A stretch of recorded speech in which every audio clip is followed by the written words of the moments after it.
16 जुलाई 1945 ये वो दिन था जब दुनिया को पहली बार दुनिया तबाह करने वाला हथियार मिला और इस बम को बनाने वाले साइंटिस्ट जे रॉबर्ट ओपनहाइमर खुद अपने बनाए गए हथियार की तबाही को देखकर शॉक्ड हो गए थे, क्योंकि ओपनहाइमर ने जितना सोचा था ये बम उससे 400 गुना ज्यादा पावरफुल निकला और इसे देखकर उनके मुंह से बस ये निकला, Now I am become death, the destroyer of worlds. जिस व्यक्ति की वजह से अमेरिका ने वर्ल्ड वॉर 2 जीता था उसी आदमी को अमेरिका ने क्यों उसके सारे पदों से हटा दिया। चलिए जानते हैं ओपनहाइमर की स्टोरी को। ओपनहाइमर को अब फादर ऑफ एटॉमिक बॉम्ब के नाम से जाना जाता है और सच कहें तो अपने बनाए गए हथियार की तबाही को देखकर वो खुद को इस नाम से नहीं बुलवाना चाहते थे। ओपनहाइमर का जन्म 1904 में हुआ था। इन्हें बचपन से ही केमिस्ट्री में बहुत ही इंटरेस्ट था, इसलिए इन्होंने हार्वर्ड आकर एडमिशन लिया, लेकिन बीमारी के चलते इनका 1 साल बर्बाद हो गया। बट ओपनहाइमर इतने बुद्धिमान थे कि इन्होंने 4 साल की पढ़ाई 3 सालों में ही कवर कर ली। इसके बाद जर्मनी जा मात्र 23 साल की उम्र में पीएचडी कंप्लीट कर ली। वहीं दूसरी ओर यूरोप में हिटलर का राज आया और उसने कुछ जर्मन साइंटिस्ट को दुनिया का सबसे ताकतवर हथियार बनाने का काम सौंपा।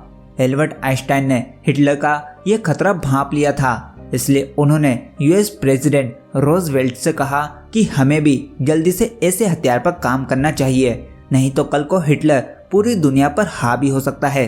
ये सुनते ही प्रेसिडेंट ने तुरंत एक्शन लिया और यूएस मिलिट्री को ऑर्डर देते हुए कहा कि जल्दी ही एटॉमिक बम पर रिसर्च करना चालू कर दें और इस प्रोजेक्ट का नाम रखा गया मैनहट्टन प्रोजेक्ट।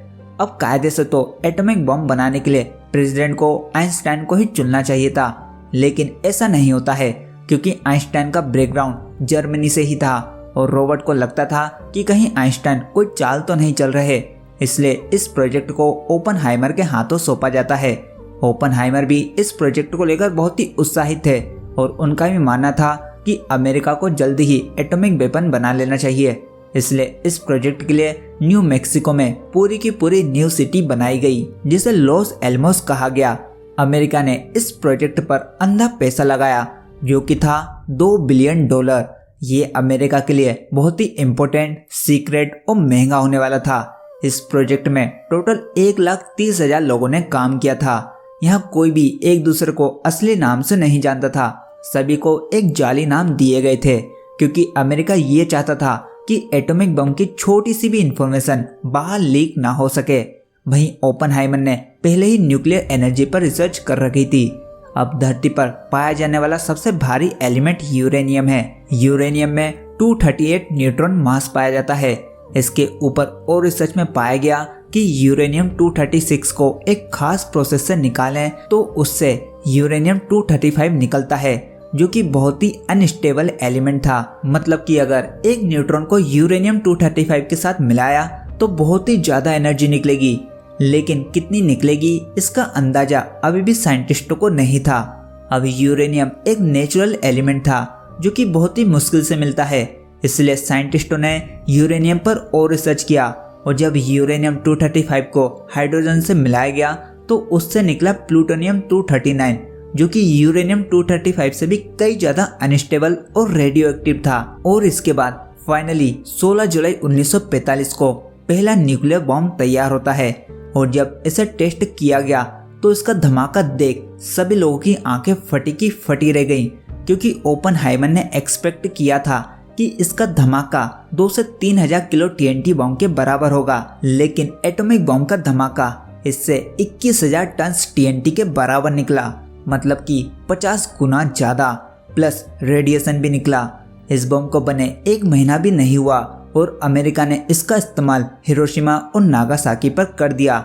इसकी तबाही को देखकर ओपनहाइमर खुद लेटर लिख वॉशिंगटन में सेक्रेटरी ऑफ वॉर से मिलने गए और कहा कि हमें इन एटॉमिक बम पर बैन लगाना होगा। ओपनहाइमर इसका असर देखकर हताश हो गए थे। वो कहते हैं कि ये मैंने क्या किया, ये कैसी टेक्नोलॉजी इंसानों के हाथ लग गई। लेकिन ओपनहाइमर की मांग को अमेरिका ने साफ साफ खारिज कर दिया।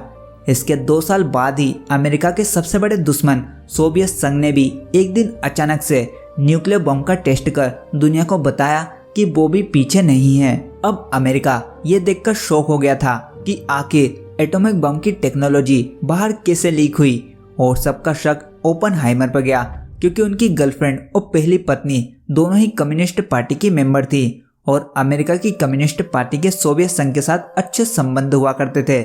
लेकिन ओपनहाइमर के खिलाफ कोई भी सबूत नहीं मिला। इसके बावजूद भी अमेरिका ने ओपनहाइमर से उनसे उनका साइंटिस्ट का खिताब छीन लिया और उनके सारे प्रोजेक्ट भी छीन लिए गए।